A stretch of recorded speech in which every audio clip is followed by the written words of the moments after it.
or throw themselves off a cliff. They mustn't know that things are going to be better for them after death.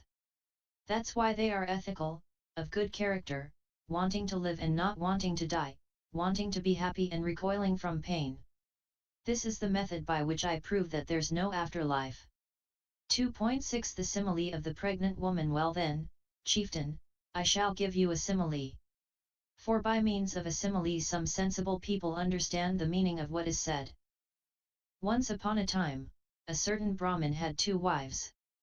One had a son 10 or 12 years of age, while the other was pregnant and nearing her time. Then the Brahmin passed away. So the youth said to his mother, "See, O wife, madam, all the wealth, grain, silver, and gold is mine, and you get nothing.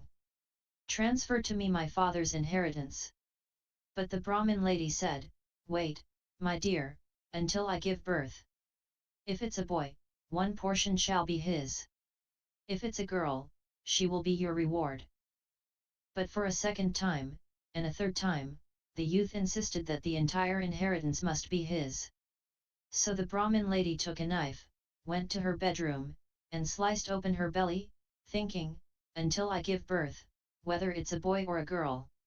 She destroyed her own life and that of the fetus, as well as any wealth. Being foolish and incompetent, she sought an inheritance irrationally and fell to ruin and disaster. In the same way, chieftain, being foolish and incompetent, you're seeking the other world irrationally and will fall to ruin and disaster, just like that Brahmin lady. Good ascetics and Brahmins don't force what is unripe to ripen, rather, they wait for it to ripen. For the life of clever ascetics and Brahmins is beneficial. So long as they remain, good ascetics and Brahmins make much merit, and act for the welfare and happiness of the people, for the benefit, welfare, and happiness of gods and humans. By this method, too, it ought to be proven that there is an afterlife. Even though Master Kassapa says this, still I think that there's no afterlife. Can you prove it? I can. How, exactly, chieftain? Suppose they were to arrest a bandit, a criminal, and present him to me, saying, "Sir, this is a bandit, a criminal. Punish him as you will." I say to them, "Well then, sirs, place this man in a pot while he's still alive. Close up the mouth, bind it up with damp leather, and seal it with a thick coat of damp clay. Then lift it up on a stove and light the fire." They agree, and do what I ask. When we know that that man has passed away, we lift down the pot and break it open, uncover the mouth, and slowly peek inside, thinking, hopefully we'll see his soul escaping. But we don't see his soul escaping. This is how I prove that there's no afterlife. 2.7 The simile of the dream. Well then, chieftain, I'll ask you about this in return, and you can answer as you like.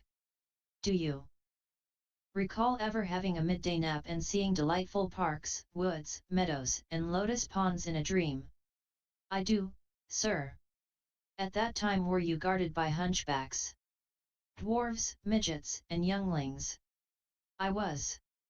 But did they see your soul entering or leaving? No, they did not.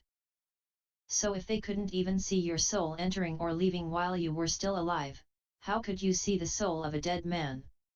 By this method, too, it ought to be proven that there is an afterlife, there are beings reborn spontaneously, and there is a fruit or result of good and bad deeds. Even though Master Kassapa says this, still I think that there's no afterlife. Can you prove it? I can. How, exactly, chieftain? Suppose they were to arrest a bandit, a criminal, and present him to me, saying, "Sir, this is a bandit, a criminal. Punish him as you will." I say to them, "Well then, sirs, weigh this man with scales while he's still alive. Then strangle him with a bowstring, and when he's dead, weigh him again." They agree, and do what I ask. So long as they are alive, they're lighter, softer, more flexible. But when they die they become heavier, stiffer, less flexible. This is how I prove that there's no afterlife. 2.8 The simile of the hot iron ball. Well then, chieftain, I shall give you a simile. For by means of a simile some sensible people understand the meaning of what is said.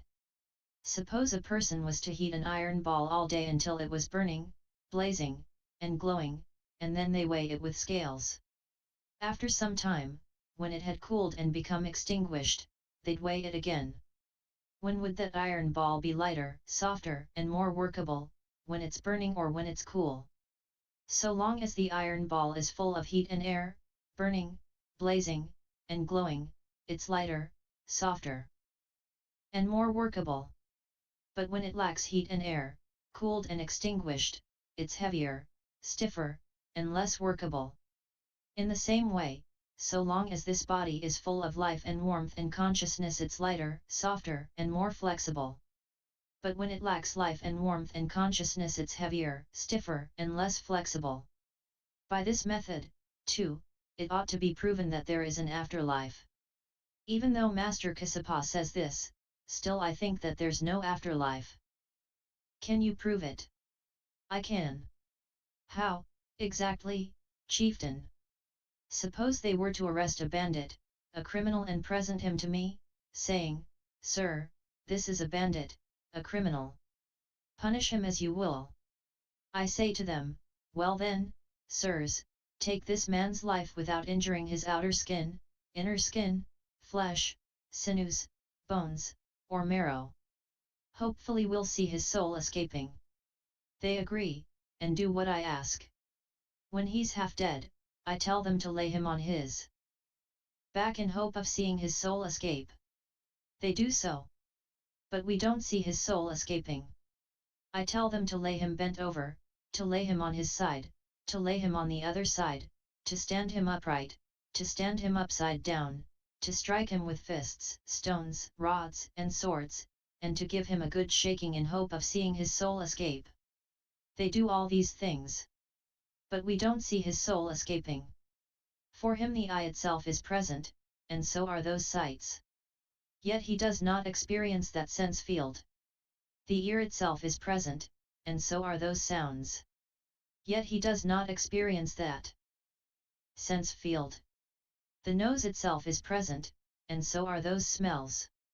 Yet he does not experience that sense field. The tongue itself is present, and so are those tastes. Yet he does not experience that sense field.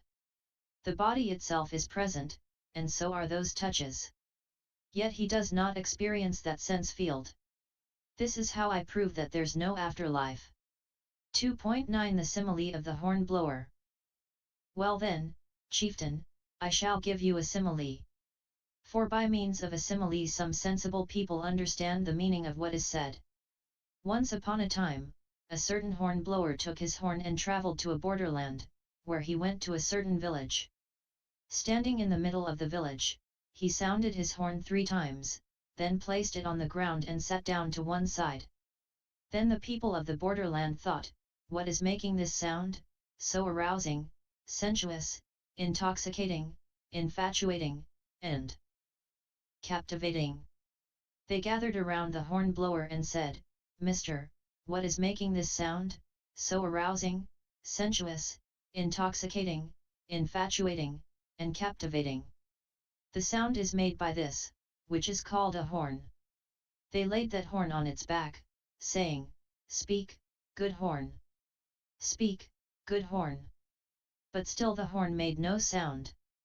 Then they lay the horn bent over, they lay it on its side, they lay it on its other side, they stood it upright, they stood it upside down, they struck it with fists, stones, rods, and swords, and they gave it a good shake, saying, "Speak, good horn. Speak, good horn." But still the horn made no sound. So the hornblower thought, "How foolish are these borderland folk! For how can they seek the sound of a horn so irrationally?"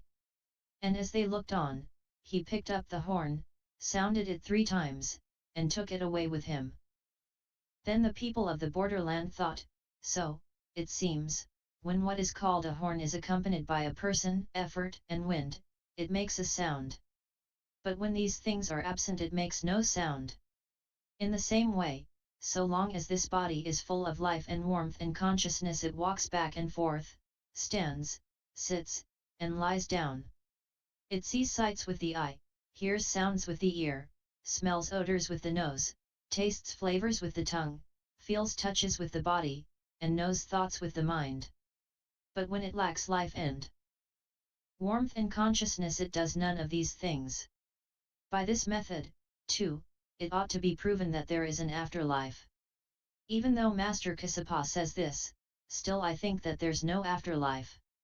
Can you prove it? I can. How, exactly, chieftain? Suppose they were to arrest a bandit, a criminal and present him to me, saying, Sir, this is a bandit, a criminal. Punish him as you will. I say to them, well then, sirs, cut open this man's outer skin. Hopefully we might see his soul. They cut open his outer skin, but we see no soul. I say to them, well then, sirs, cut open his inner skin, flesh, sinews, bones, or marrow. Hopefully we'll see his soul. They do so, but we see no soul. This is how I prove that there's no afterlife. 2.10 The simile of the fire-worshipping Matadhara ascetic.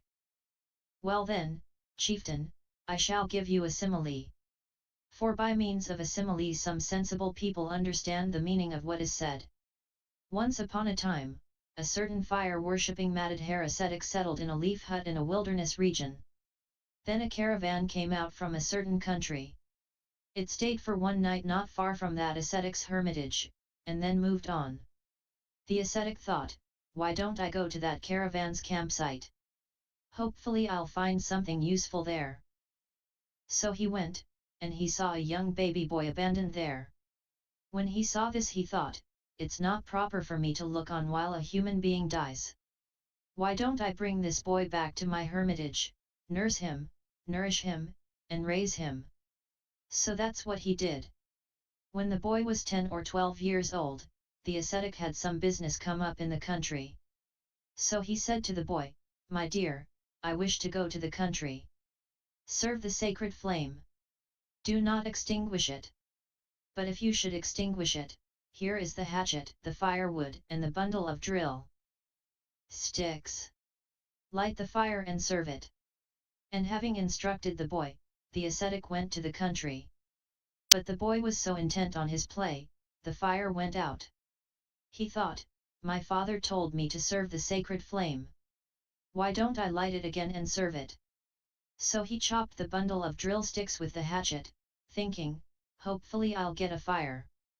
But he still got no fire. He split the bundle of drill sticks into 2, 3, 4, 5, 10, or 100 parts.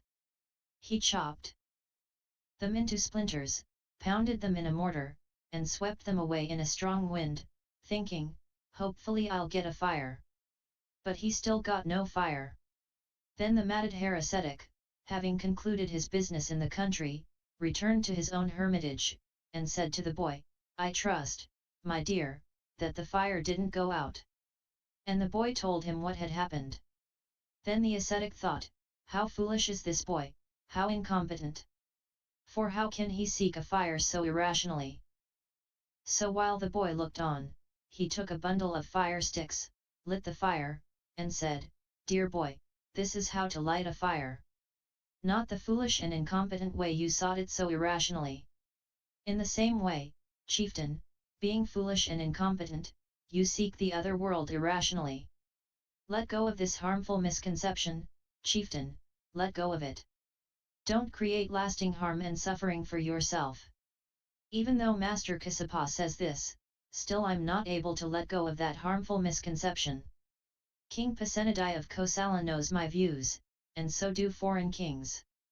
If I let go of this harmful misconception, people will say, how foolish is the chieftain Payasi, how incompetent, that he should hold on to a mistake.